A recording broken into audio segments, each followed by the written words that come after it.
Podane. Comme tous les contes, Podane connaît plusieurs versions. La plus populaire est celle de Charles Perrault, parue en 1694, puis rattachée au conte de Mamerlois en 1781.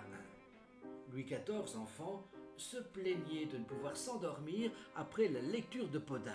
Et il est vrai que l'histoire a de quoi surprendre. Souvenez-vous, mourante, une reine se fait promettre par le roi de ne prendre pour nouvelle épouse qu'une femme plus belle et mieux faite qu'elle. Après la mort de celle-ci, le roi, accablé de tristesse, dit à sa fille qu'il ne veut plus jamais la revoir. Le temps passe et le roi se voit dans l'obligation de se remarier pour faire un héritier. Ne manquant pas à sa promesse, il se met à chercher sa future reine. Seulement, aucune des femmes du royaume n'est assez belle pour qu'il puisse l'épouser.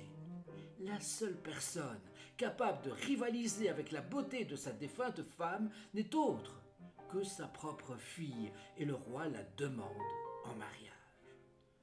Pour échapper à cette union incestueuse et sur les conseils de sa marraine, la princesse demande à son père par 3 fois, pour sa dot, des robes irréalisables. Elle demande d'abord une robe couleur de temps, puis une robe couleur de lune, et enfin une robe couleur de soleil. Mais, contre toute attente, il parvient toujours à les lui offrir.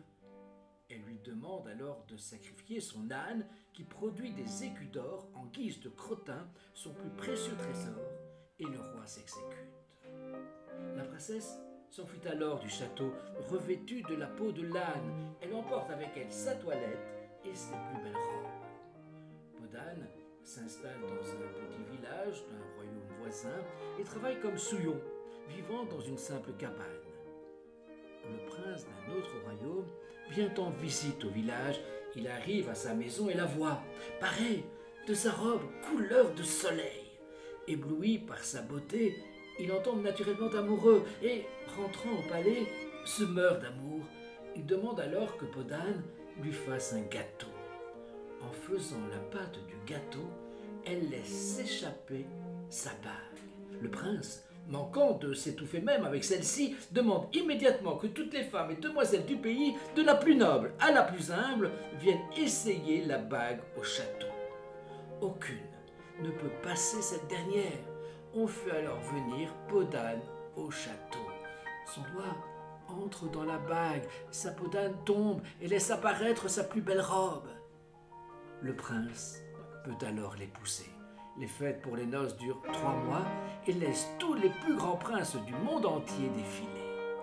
Son père, invité également, se rend compte de son erreur et demande pardon à sa fille, lui donnant sa bénédiction pour son mariage et sa nouvelle vie de reine.